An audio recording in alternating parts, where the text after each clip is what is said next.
Shri Sai Satcharita, Chapter 6, Part 2, Origin 1. Mr. Gopal Rao Gund was a surveyor in Survey Department at Kopargaon. He was a great devotee of Baba. He had 3 wives but had no issue. With Sai Baba's blessings, a son was born to him.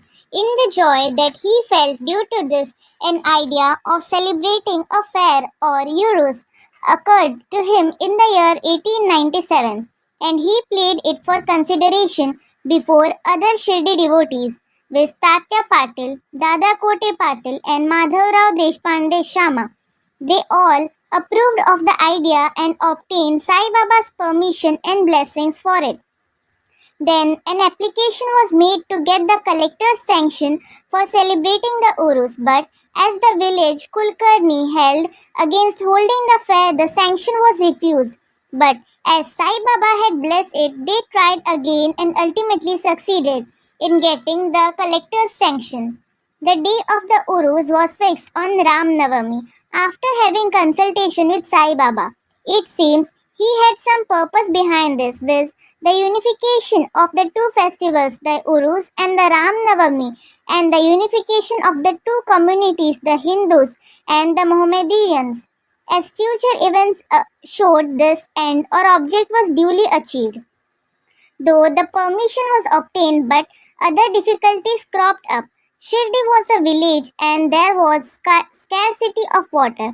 There were 2 wells in the village. The one in use dried up soon, and the water from the second was brackish. This brackish water was turned into sweet water by Sai Baba by putting flowers into it. As the water of this well was insufficient, so Tatya Patil had to arrange to get water from outside. Temporary shops were to be constructed and wrestling bouts arranged. Gopal Rao Gund had a friend by name Damu Anna Kasar of Ahmednagar. He also was similarly unhappy in the matter of progeny, though he had 2 wives. He too was blessed by Sai Baba with sons, and Mr. Gund prevailed upon his friend to prepare and supply one flag for the procession of the fair. He also succeeded in inducing Mr. Nana Sahib Nimonkar to supply another flag. Both these flags were taken in procession through the village and finally fixed at the 2 corners of the masjid, which is called by Sai Baba as Dwarka Mai. This is being done even now. The Sandal Procession. There was another procession which was started in this fair. The idea of sandal procession originated with one Mr. Amir Shakar Dalal, a Mohammedan Bhakta from Korhala. This procession is held in honor of great Muslim saints. Sandal, that is chandan paste and scrapings, are put in a thali flag dish with incense burning before them and carried in procession to the accompaniment of band and music through the village, and then after returning to the masjid, the contents of the dish are thrown on the nimbar, niche, and walls of the masjid by hand. This work was managed by Mr. Amir Shakar for the first 3 years and then afterwards by his wife. So, on the same day, the 2 processions, the flags by the Hindus and the sandal by the Muslims, went on side by side and are still going on without any problem. Arrangement. This day was very dear and sacred to the devotees of Sai Baba. Most of them turned up for the occasion and took part in the management of the fair.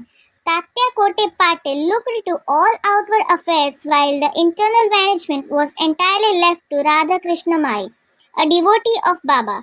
Her residence was full of guests on the occasion and she had to look after their needs and also arrange for all the paraphernalia of the fair.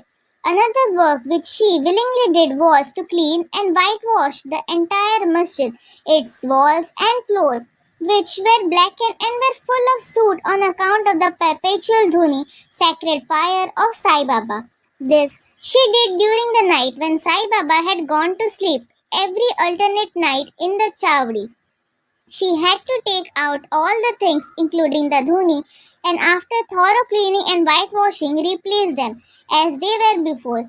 Feeding the poor, which was so dear to Sai Baba, was also an important item in this fair. For this purpose, cooking on a grand scale and preparing various sweet dishes was done in Radhakrishna Mai's lodging, and various rich and wealthy devotees took a leading part in this. Shri Sai Satcharita, Chapter 6,